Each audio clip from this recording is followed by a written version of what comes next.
Hello everyone, Jose here, Joy of Fish Keeping. Whatever I'm going to say here is really nothing new. For most of you that have kept fish for years, know there is no one way of keeping fish. There are many ways. You can do it your way and whatever works for you.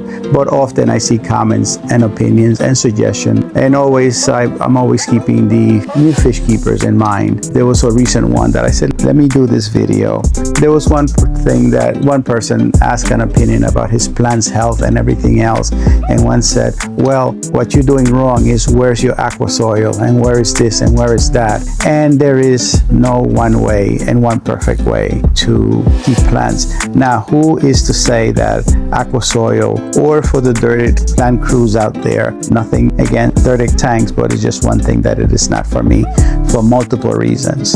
And also the so-called natural tanks that many feel that you need to have dirt, no filtration, no aeration, and so on and so on. Again, that is not something that I subscribe to or agree with for many reasons, which I will not care to get into it too much here either. I have kept always since I would say 70s first, then 80s, and more recently I have always kept gravel tanks. I keep bare bottom tanks for the working tanks, quarantine and so on. It's just easier to maintain if it's a temporary housing for fish for whatever reason of breeding. It just makes upkeep easier. Who is to say that having active soil is the one way to go to keep lush plants? There are some people out there that keep very lush plants totally bare tanks, and they do an amazing work. Aquatic plants find their way to get nutrition either by their roots or whether they are like anubias and other epiphytes, whether they can just absorb from the water column.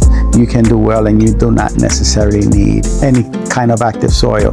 I like the look of gravel. This discus tank, I've been tempted for a while to do a sanded tank. This just looks beautiful with the white sand. The upkeep is a lot less. Out of my 4 larger display tanks, I have 2 that are gravel, 2 that are white sanded, and the white sanded ones just keep pristine.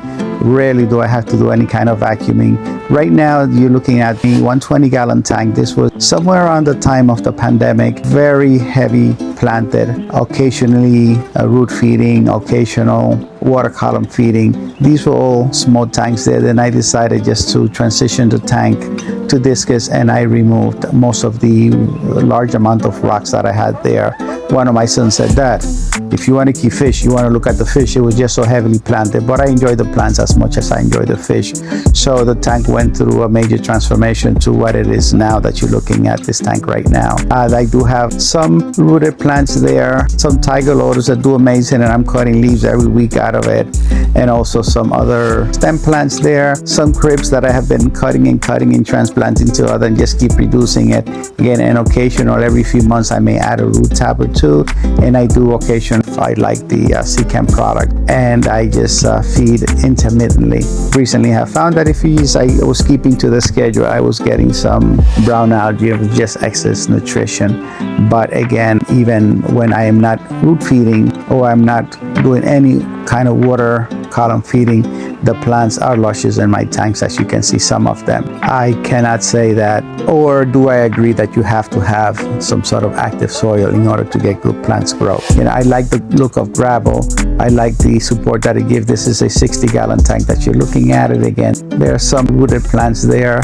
On the right, you see a tiger lotus and a bunch of anubias. You're looking at a little bit of algae on the leaves that I just rub my hands on them, my fingers on, and they come off.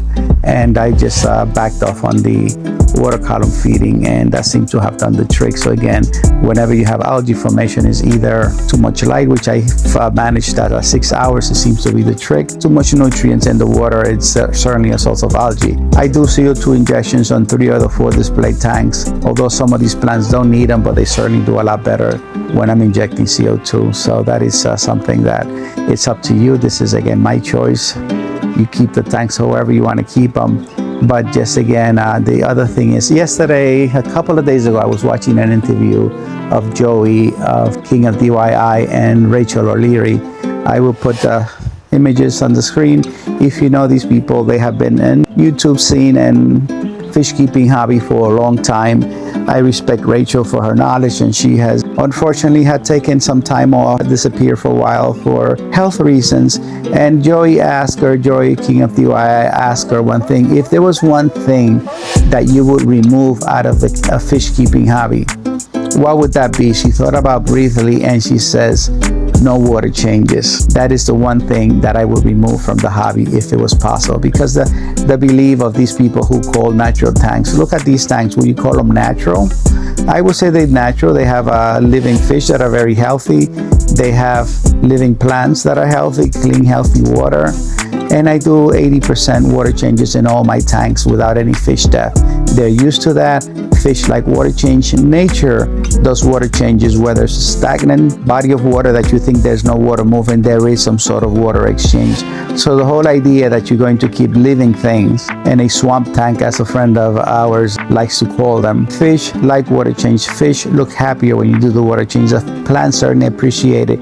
You're exchanging nutrients, you're exchanging mineral in the water. Anytime you do a water change, it sparks breeding for some fish because it simulates nature.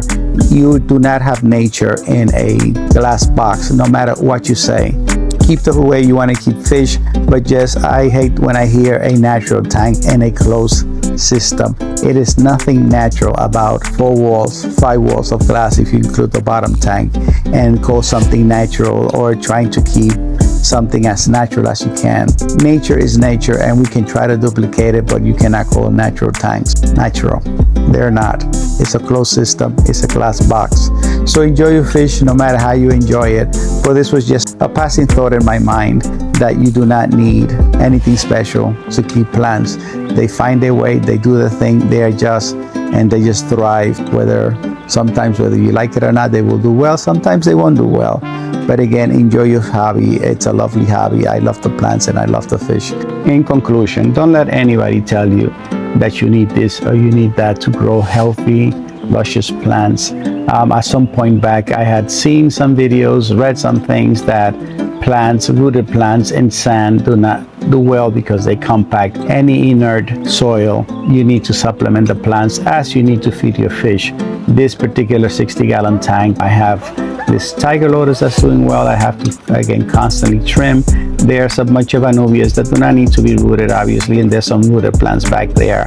I do add root tabs because they do need nutrition, and I was hesitant, but I said, let me try. What can I lose? So experiment, try what you want, and just try different things in fish keeping. Just don't let anybody dissuade you of thinking that one way, the way or the highway. Thank you again for listening and watching the video. Thank you so much.